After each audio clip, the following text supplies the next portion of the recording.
On parlait de médias, si vous voulez. Je laisse continuer. Bon, petite transition, hein, la dette.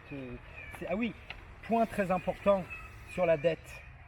Droite, gauche, droite, gauche, droite, gauche, droite. Époque Sarkozy, les amis. Hein. Alors, s'il vous plaît, où est l'opposition? Ok, les mecs? Ok, enfin, quand je dis les mecs, nos politiciens. Hein? Là, vous nous enfumez avec vos débats, vous mettez d'accord en coulisses face à une bouteille de champ. Et pourquoi pas? Et gauche-droite, gauche-droite. Où est l'opposition qui va transformer, qui va redresser un pays depuis des décennies, les amis? Je suis désolé, la courbe, elle ne fait que monter. Alors, Sarko, Chirac avant, sans dents, là, François Hollande, là, avec ton scooter qui te sauve, voir ta copine, là, ta maîtresse à l'époque, hein, tu aurais mieux fait de redresser le pays, hein, avant de te sauver avec ton casque intégral le soir, hein, pour voir ta Julie, parce que François en fait partie. Hein. Donc vous voyez, un constat gauche-droite, ça monte, la dette ne fait que monter. Hein. C'est crédible, hein. Prenez tous les graphiques, j'ai tout eu sur un moteur de recherche. Rien d'invention, je n'ai rien fait avec un stylo, j'ai que imprimé et fait un travail de recherche de plusieurs heures pour vous apporter ces éléments sur énormément de choses. Concernant les médias, on en parlait. Qui possède les médias? Alors, on a Lagardère, je ne vais pas vous... Voilà, Lagardère détient tout ça. Hein. Bouygues, le mec du bâtiment, TF1, LCI. Alors, Bernard Arnault, l'homme le plus riche de France. Aussi, il est là, c'est normal. Vincent Bolloré, qui exploite certaines personnes dans des pays d'Afrique du Sud, où j'ai vu un reportage où les gens, pour l'huile de palme, n'avaient même pas de gants. Hein. C'est ça le capitalisme, la solidarité, les conditions de travail. Les gens étaient ensanglantés pour montrer aux arbres, pour aller chercher l'huile de palme. Vincent Bolloré, les amis. Où est l'impartialité? Où est cette indépendance?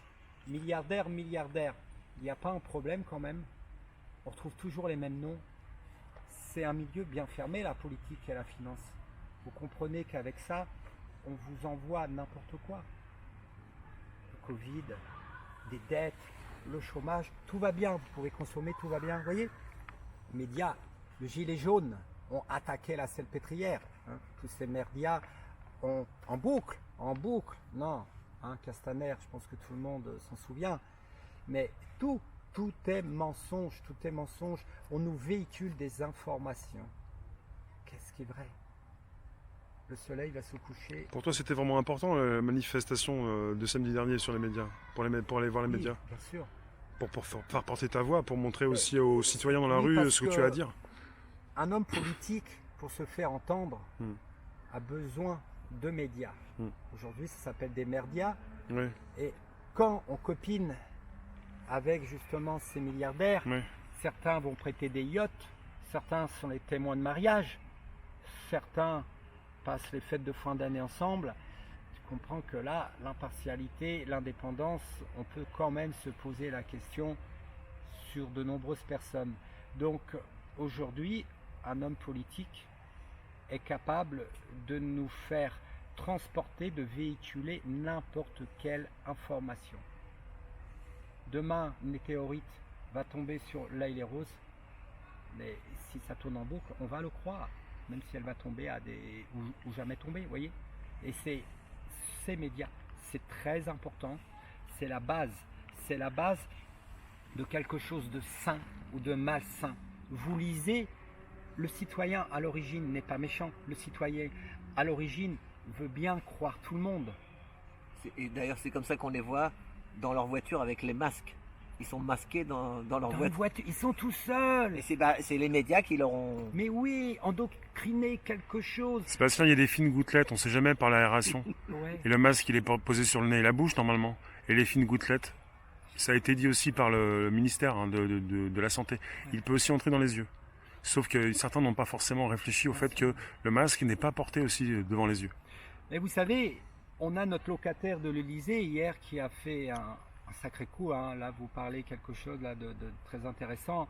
Il a gentiment éternué, il a enlevé son masque, il y avait des dizaines de personnes, il éternue dans la main, il remet le masque, il tousse et machin. Prends un verre aussi. Il redonne le verre. Mais ouais, même lui, il est paumé, quoi.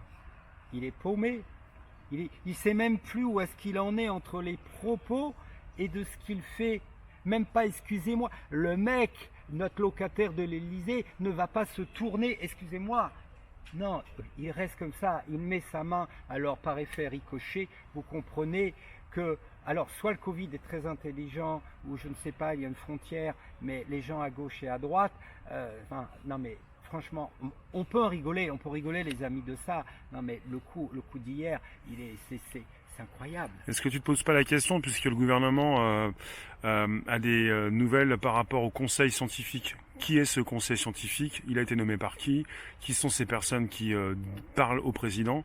Parce que M. Macron aussi prend ses nouvelles du conseil scientifique. Alors, et on aura ces nouvelles demain aussi. J'ai lu il y a quelques semaines justement, mais je n'ai pas les noms, donc on ne va pas rentrer dans quelque chose que je n'ai pas lu profondément, où je n'ai pas lu. Mais je ne serais pas surpris que ce soit des gens qui sont parachutés. Mais d'abord, quand on fait partie de l'OMS, quand on fait partie d'un conseil scientifique, pour moi, on doit être médecin. Je sais pas, le professionnalisme, la qualité, quand on parle de quelque chose, on doit connaître le domaine. Est-ce que c'est normal que certaines personnes, je crois que c'est à l'OMS, qui est médecin à l'OMS? Hein? Il n'y a pas la fondation Bill Gates, non? Je sais pas quoi là. Gavi. Hein? La question qui est médecin au conseil scientifique, ouais, c'est ça la question qui se pose. Et voilà, donc, que ce soit la OMS, conseil scientifique, on doit être tous médecins, on doit être tous grands professeurs, on doit avoir une expérience. Et là, on sait de quoi on parle. Un plombier sait de quoi il parle, mais un plombier ne va pas parler comment découper, je sais pas quoi, ou comment tailler un arbre. Sébastien, c'est compliqué parce qu'en fait, c'est soit tu as accès au plateau de télévision, soit tu n'as pas accès. Et en ce moment, tu as des médecins en France qui s'expriment pour préciser soit que le masque n'est pas... ne comprennent pas que le masque soit obligatoire à l'extérieur. Et puis quand ils s'expriment et quand on a des passages sur des chaînes d'infos, tu as sur des plateaux des personnes qui vont rentrer dans ces médecins et expliquer que c'est qui ce type-là, il vient d'où. Après on leur précise, c'est un grand docteur. Et en fait, on a l'impression qu'ils sont en train de se battre, ils pourraient se battre entre eux. Oui, mais c'est juste rigolo, quoi. C'est comme le professeur Raoult. On a l'impression en France que c'est un moins que rien. Alors qu'en fait, c'est quelqu'un qui est connu internationalement. Oui, mais c'est l'un des meilleurs. Et maintenant, il est traité de charlatan et de complotiste. Voilà. Mais, le professeur Raoult. Ah, ouais, complotiste, tout. Mais il est. Et en plus, moi, ce que j'apprécie sur cette personne, même si je ne partage pas certaines choses comme certaines vaccinations. Alors, le conflit d'intérêts, ouais. Mais bon, après, il y a autre chose. Mais au moins que... Mais ça résume bien je te coupe, ça résume bien la situation actuelle en France, qui est très, très compliquée. On comprend plus rien. Les médecins entre eux se rentrent dedans, se tapent dessus. Enfin, il y a une version qui peut pas passer trop sur les plateaux. Quand elle passe, elle n'y passe plus la semaine suivante. Les présentateurs n'en parlent plus. Et puis, voilà.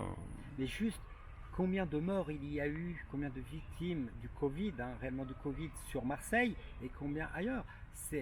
Ce grand professeur en parle, mais ce n'est pas un mentor, on peut lui faire confiance. Donc, les stats sont là, la courbe est là. C'est tout. Est-ce que lui a utilisé le Rivotril? On pourrait lui demander.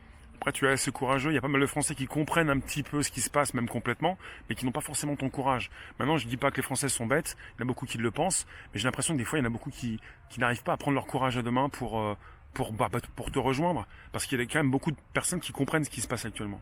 Il y en a aussi quand même qui comprennent. On peut pas penser que tout le monde est endormi. Oui, ça se réveille de plus en plus. Et là cette histoire du Covid, même autour de moi, des gens qui m'ont critiqué ici quand j'ai ouvert ma bouche à 20h, après les applaudissements des blouses blanches, beaucoup de personnes se sont réveillées, donc ils sont éveillés aujourd'hui quand même. Et je ne dis pas que demain ils seront dans la rue, mais quand... Ils comprennent ce qui se passe. Voilà. Oui. Ils comprennent. Ils ont leur vie et puis ils n'ont pas forcément envie de prendre des risques. Voilà. Alors les risques, ils ont une certaine peur et pour eux, tant que l'on ne prend pas sur leur portefeuille plus, peut-être que voilà quoi. On peut avancer si vous voulez. Oui.